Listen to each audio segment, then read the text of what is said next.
ಯಾರನ್ನೇ ಆದರೂ ಏಕಾಏಕಿ ಬಂಧನ ಮಾಡೋದಿಲ್ಲ. ರೇವಣ್ಣಗೆ ನೋಟಿಸ್ ಕೊಟ್ಟಿದ್ದಾರೆ.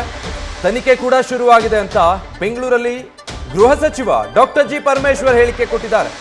ಈ ಪ್ರಕರಣಕ್ಕೆ ಸಂಬಂಧಪಟ್ಟ ಹಾಗೆ ದಿಢೀರಂತ ಯಾರನ್ನು ಏಕಾಏಕಿ ಬಂಧನ ಮಾಡೋದಿಲ್ಲ.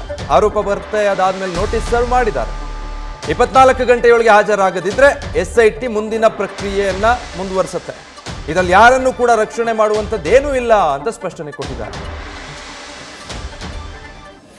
ಯಾರನ್ನೇ ಆಗಲಿ ಏಕಾಏಕಾಗಿ ಬಂಧನ ಮಾಡೋದಿಲ್ಲ.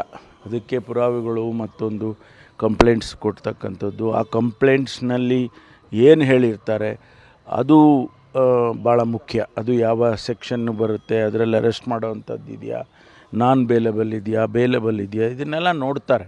ಅದಕ್ಕೆ ಈಗ ಅವರು 41A ಅಂತೇಳಿ ನಮ್ಮ CRPCನಲ್ಲಿ ಇರ್ತಕ್ಕಂಥದ್ದು, ಅದರ ಸೆಕ್ಷನ್ ಅಡಿಯಲ್ಲಿ ನೋಟಿಸ್ ಕೊಟ್ಟಿದ್ದಾರೆ.